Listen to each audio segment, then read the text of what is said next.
What's up, YouTube? Mike with Mike's Manga Hunt here, back again, and today it's finally time to recap all of the stuff that I've been reading in the past couple of months. I've got a lot to get to and a lot of ideas to share, so without further ado, let's get started. Right, so this was supposed to be like a monthly kind of thing. I actually scripted the entire thing for last month's video. The problem is I got really sick for like half of September, so I didn't get to do it. So then I was like, well, maybe I'll just make like 2 in 1 kind of a thing, like a September October reading list, and we'll go from there. But the problem I'm kind of realizing now is that a lot of this stuff I read like months ago, and I kind of forgot a lot of the things that happened. But I'm just gonna kind of go over broad things. I might miss a few points, just a heads up there, but I'm really excited. I've read a lot of stuff this last couple of months. I'm still reading a lot of stuff, so everything's always kind of like rapidly changing. So without further ado, let's check it all out. But before we do that, I want to say there's a spoiler warning here for all the series we're going to be covering. I'm going to talk about all the plot points, things that are going on, things that have been updated and stuff like that. So if you want to click away kind of and, come back later when you've read all this stuff, or, if that's what you're worried about, but that it's here. We're going to be spoiling things for Nana, Paradise Kiss, Bleach, Haikyu, and Love is War. So just a heads up. And now without further ado, let's talk about some Nana. All right, so of course, like I said, the first thing we're going to talk about is one of my new favorite series, I think, of all time, and it's Nana. So if y'all remember back in like the summer, I binge watched the whole thing. I had tried reading volume 1 a long time ago and I couldn't get into it. I think like the first volume, just a bunch of backstories, was kind of hard for me to get into it, but I checked the anime out when it got added to Hulu. I watched the whole thing, I fell in love with it, fell in love with the characters, with everything about it, but it turns out that anime only ends like halfway during like the whole story. There's a lot more. So the volumes definitely are really hard to come by. So I actually read it all online on my tablet, and I'm kind of ordering the volumes that they come back in stock right now. And I guess first things I want to say is I didn't realize how unfinished this story was. Like, I knew it was unfinished, but I didn't realize it just kind of like ends in the middle of things. Like, I thought there was like kind of like a soft ending, I guess. So I'm really hoping one day, I can come back and just finish it. I know it's a lot of health problems, and of course that comes first and everything. But regardless of that, that whole non-finishing, I think the story is very good. They definitely took a twist out of the way that I thought it was going. If you remember correctly, I was always talking about how like it was always building up to some sort of drama, and then it would just like kind of fix itself out like all of a sudden. So it was kind of weird. The ending kind of does the same, or at least the reading part of it kind of does the same. So, because like the show is building up to this definite disconnect. Nana, Hachi had moved out. Nana O was kind of, going with the band. They were kind of having like their drift apart. Takumi was being an a-hole, but that pretty much stays the same. Nana was pregnant. All this stuff that was going on. But like the first thing that they do in the manga after the show is that they have a party, and Nana shows up. No, Hachi shows up. Despite like Takumi's like against it, but she shows up, and like they all just kind of like hang out, like, hey, we're all friends again. And then throughout like the rest of the series, they're all just kind of hanging out every now and then, like nothing's, like nothing had happened. So I guess I thought that we were building up for more drama, but we really didn't. The Nobu and Nana stuff kind of got resolved pretty quickly. Took a minute, I guess, but it got resolved. Nobu, as we figured out now, is now dating the adult actress from the end of the show that she was kind of getting introduced. And then Yasu's dating her friend, which I thought was like really weird, because Yasu always took me as like a Nana O or Bus kind of guy. Like, he didn't really want to be bothered, but I guess he kind of finally had to give in, because Nana O's feelings for Ren were just way too hardcore there. I mean, obviously those two were just like madly in love. Sheen and Reira still had their thing kind of on and off, which I still think is kind of like really weird. We also got this whole backstory with Reira and Takumi, and that was a whole thing to read. Like, let me tell you, they have this weird like brother-sister lovey relationship. It was quite a little uncomfortable, I want to say, but it kind of gives more about Takumi's like a-hole personality. I'll always praise like the character development and the characters of this series, because like even a character like Takumi, who is just a complete like a-hole, is like a so well written a-hole. There are a lot of like jumps to the future cut into this, and I'll tell you, there was one where like it's like Nana K and like her kids. She has 2 kids now, actually, and her kids, and like Takumi comes back in, and it's like, cause like he hasn't been there, and it was like, oh, maybe they kind of like got divorced. And when he showed back up, I was like, oh, you gotta be kidding me, she's still with him. Like, I could not believe that. But you know, I guess it all kind of like worked out. They kind of hint at like divorce is coming up in the future there, but you know, unfortunately we'll never know about that. A lot of weird things. We got the backstory with Nana's mom. So Nana O's mom abandoned her, not just out of like spite, because they were like in an abusive relationship. So in order to save Nana O, she had to give her up to like her grandmother to kind of get her out of that situation, which puts a whole nother like story on it. In fact, the story kind of ends off with like Nana O's mom ready to finally see her again. Nana K goes to visit her. I remember that now off the top of my head, but that was kind of like where it was building up. For the future wise, we know Nana O's missing, or they found her in like England doing like a solo career, because Sheen ends up getting arrested right before their big debut and their big tour. So they had to cancel it. So they were like, the label was like, Nana, why don't you go solo? And that's kind of like where that was heading with her career. But it seemed like she was getting successful. Her hair kind of grew a little bit longer. I noticed that in the future clips. We learned more about Misato. If I remember correctly, she was like the big fan from like their hometown who would like come to their shows. And we knew that there was something up with her. She becomes like their manager, which is just so weird. But her name's not actually Misato. In fact, a fortune teller told her to use that name to get closer to the band, which we then find out that Nana O has a half-sister who's actually named Misato, who looks exactly like Nana O. It's so scary. And they meet up, and they're like trying to like avoid them from meeting up, but they end up meeting up. Nana O still doesn't know. They just kind of know that this girl looks like, and she's a huge fan of the band. But I really want to get to the big thing now, and that's Ren's death. Ren dies, which I was not expecting at all. So Ren kind of like falls into more of his drug problem as the story goes on, and they're trying to get him help. Reira's also going through a lot of stuff, and like on his way to go like rescue, like save her, to like help her, he gets chased by paparazzi, where he loses control of his car and then crashes it and dies, which like breaks the whole story. Like it just like halts the whole story. It's crazy. It's really, really good. Not what I was expecting at all from Ren. Ren seemed like he was going to make it to the end, but it opened up a lot of questions. Obviously everyone was really heartbroken, but it kind of opened up this whole like Yasu and Nana O thing. Like that's a possibility now, which is crazy, because you know Yasu's been kind of after her for a long time, or had feelings for her for a long time at least. Now he can finally act, but like that's kind of an a-hole thing to do, to like act after your friend's dead. So you know, who knows what happens with that. But of course in the future they're not together at the moment, because Yasu's with all of the rest of the crew while Nana O is out. But that's Nana. Actually, it was a fantastic series. I love the read, I love the watch. I can't say enough good things about it. I'm finally happy that I got into a shoujo that I actually kind of like, and I recommend it. It doesn't have an ending, so if you're looking for like some closure, you're not going to get it. But just the character development, the characters themselves, the art style, it's so good. The dialogue's so good. I had nothing but good things to say about this series. So Nana will always be one of my favorites, and hopefully one day we'll get that finished. And while we're on the topic of Nana, I quickly want to touch up on another series that I read. This is Paradise Kiss. It is a series that the author Nana wrote before Nana, and you can really tell right off the bat, like, there's characters in here that look exactly the same to like other characters. There's a character that looks like literally copy-paste Sheen. Like, it's crazy. There's a character that reminds me of Nobu. The main character definitely reminds me of like Hachi. There's a character that reminds me of Misato, the fake Misato, not the real one. But it's kind of got the same themes too. It's a coming-of-age story again. It's like this kind of like girly, preppy, like, you know, schoolgirl who kind of, she finds solace in like this group of misfits, kind of like Nana, except in this one, instead of it being like musicians, they're fashion designers. They want to use her to be like the model for like their clothes. And it's a very, very nice coming of age story, actually. As she kind of finds herself and like finds what she wants to do and her passions through this group of like designers. She ends up like leaving home because of like the mother's very strict about like her going to school and getting grades. Doesn't kind of want her to pursue her dreams. Which I got to give her big props doing that. That's not very easy. Eventually she has to go back and ends up getting the mother's acceptance. It's very, very sweet, actually, after getting hit, but that's besides the point.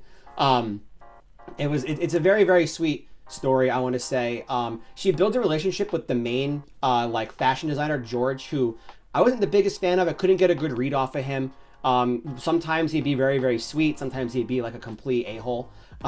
So it was like very hard to kind of get like the feeling of him, but still, again, a really good character. Like the development themes and like the character design that's in Nana is also in here. Nana just kind of like sends it home. It's like really, really good. This story has an ending unlike Nana, and I thought it was so wholesome. I thought it was so sweet. It was very, very, very good.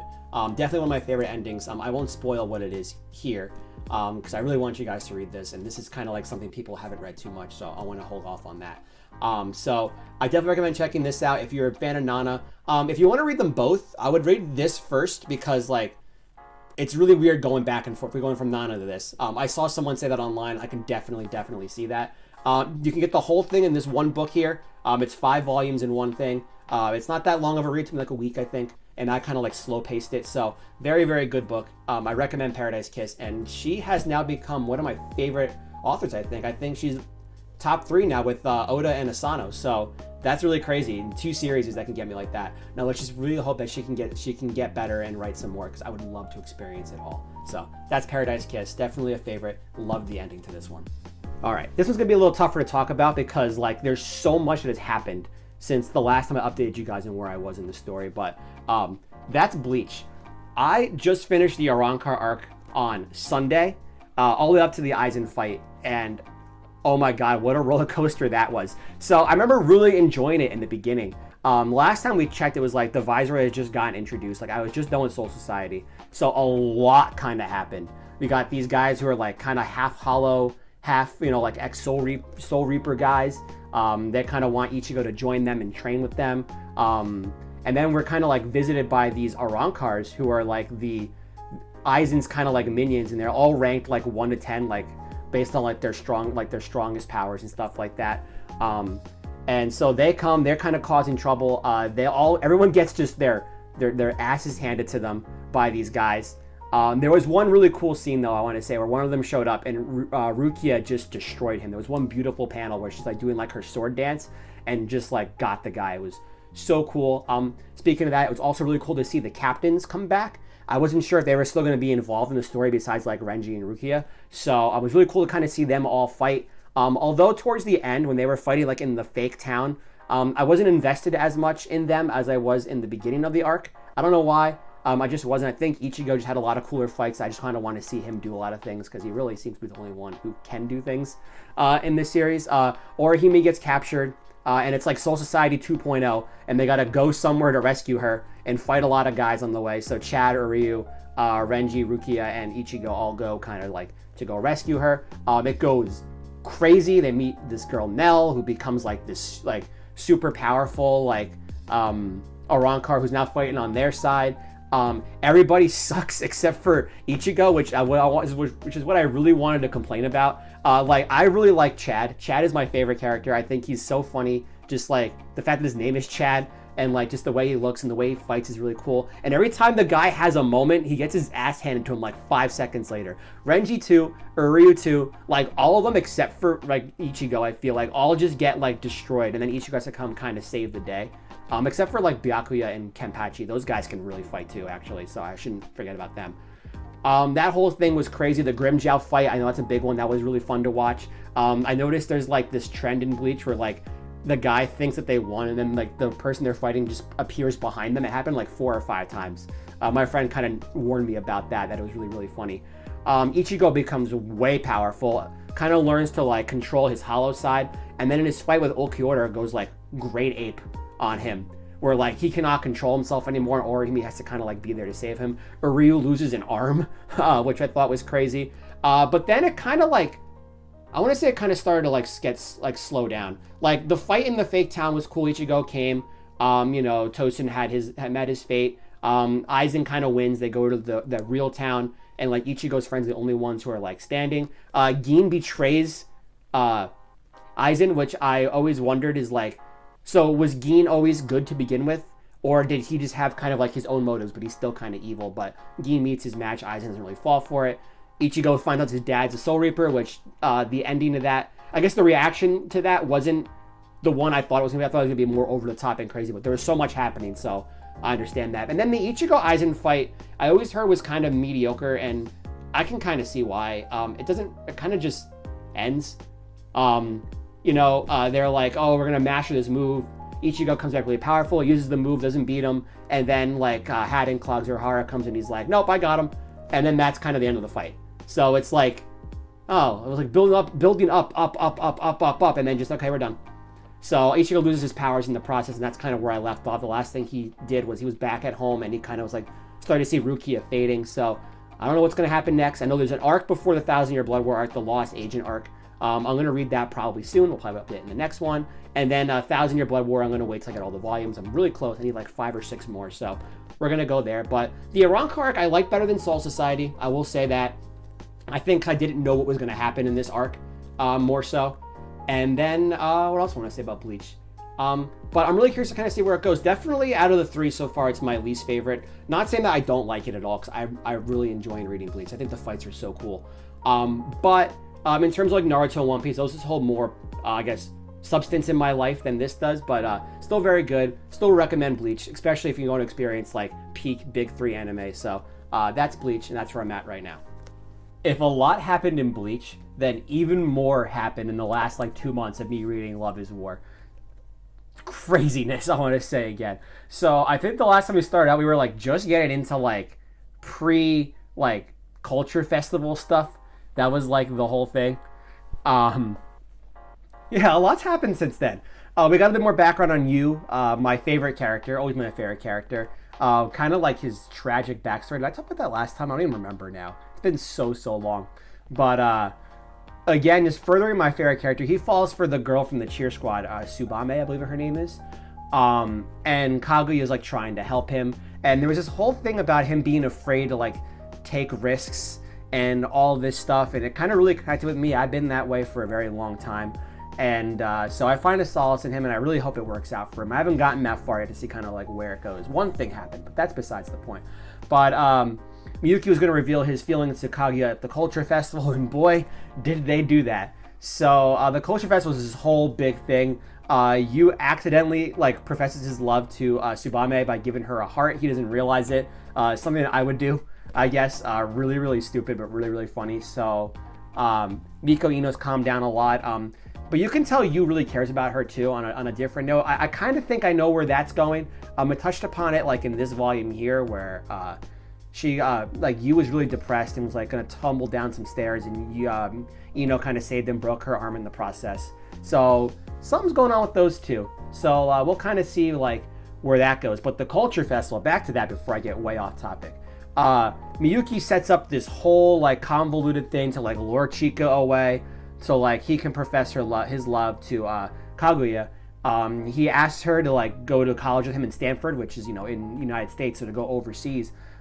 She can't bring that to tell her like her father that, but she just says yes on the spot. They share their like moment with the fireworks and everything. They go a little far. That's kind of like the humor. Kaguya kind of goes a little far because she doesn't know. And then like the rest has been kind of like the aftermath of their night. Kaguya kind of gets very cold because she's very nervous. Miyuki gets mixed signals and he's getting all worked up. Kaguya like reverts to like this like little chibi version of herself when she's like getting all crazy. She ends up getting Miyuki really sick because of all that, and she feels bad.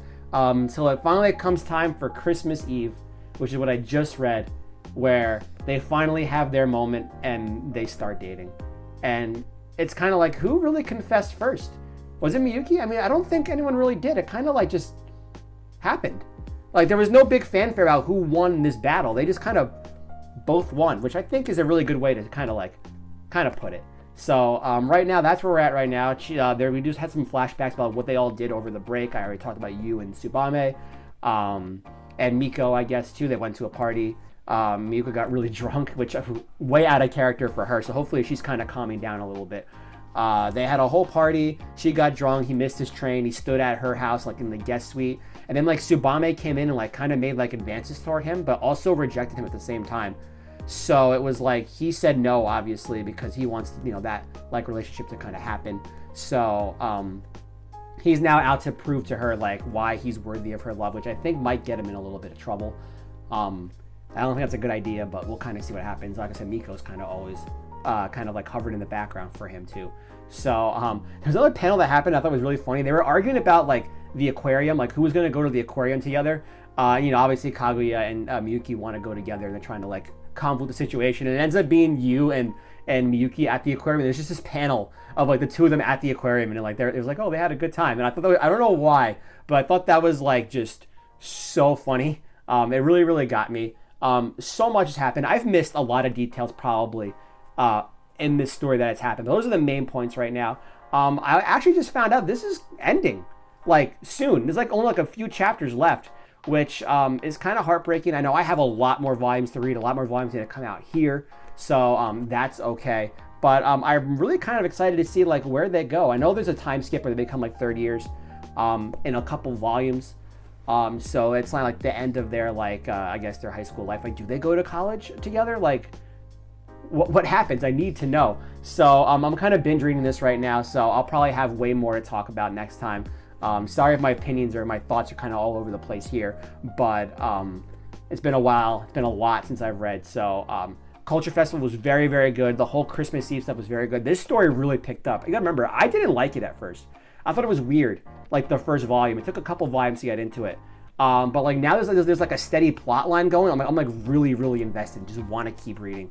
So Love is War is so good. Definitely recommend it as like my favorite like romance slice of life series. So that's that. And we got one more left. And last, but most certainly not least, I finally finished Haikyu. This was a series I started way back in March of 2021 as my first series in terms of like buying manga and reading manga. And I finally got the last couple volumes and I just binged through the end. So I left off at the Nekoma battle, battle in the spring tournament. And I read from there pretty much all the way to the end, like volume like 34 to 45 right here. Is it just me though, or is like the ending of Haikyu so fast paced? I feel like it was like, all right, they're playing this team and like set 1 will go on for like a volume. And then like set 2 will go on for like a volume. And then like set 3 goes on for like 10 pages and it's like on to the next battle. And it's like, what's going on? Like, it's like, I thought that was kind of weird. And it was like, okay, so that battle's done. And then they go to the next, and it's like a Bokudo's match. And then they're playing the next battle. And then they lose, unfortunately, which was really heartbreaking.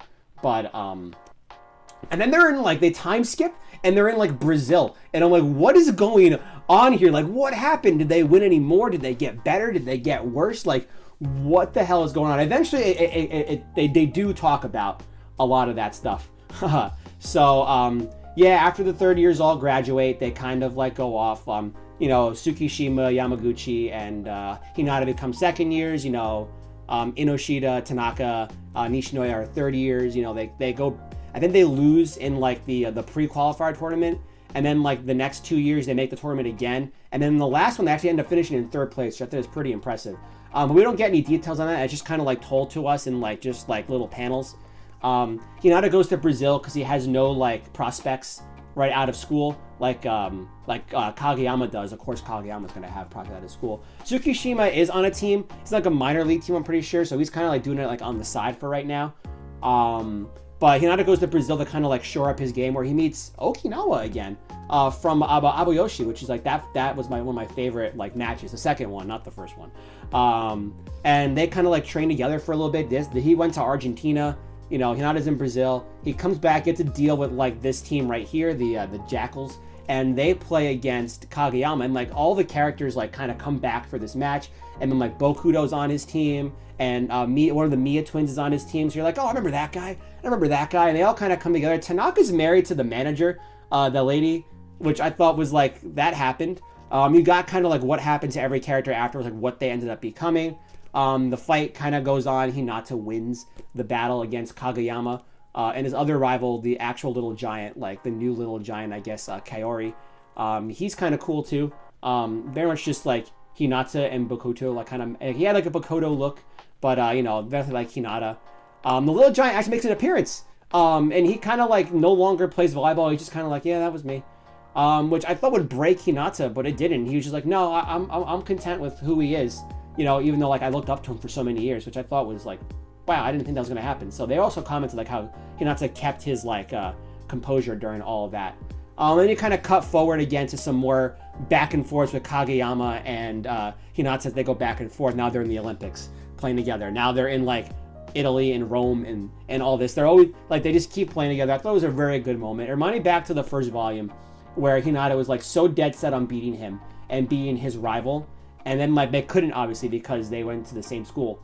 And then even Kageyama's development to like not an a-hole, like pretentious like tyrant to like more of like a person, and like even becoming like his friend. Now they have this friendly rivalry instead of like this like hatred rivalry they were gonna have in the beginning. So the story kind of comes full circle. I want to give props to Mr. Furdot here for making this series about volleyball, which has got me so hyped about the sport. It's unbelievable. I don't think I'll ever look at volleyball the same again after reading this. It's very good. Sports manga, I know it's not for everybody, but it's one of my favorite things to read. Prince of Tennis, this, Hikaru no Go, if you want to classify that as a sports manga. Slam Dunk when I can finally read that. Recommend it, definitely. The pacing towards the end is a little fast. I'll tell you that, especially if you're reading it one after the other. But it's a very good story, very wholesome story, very good development.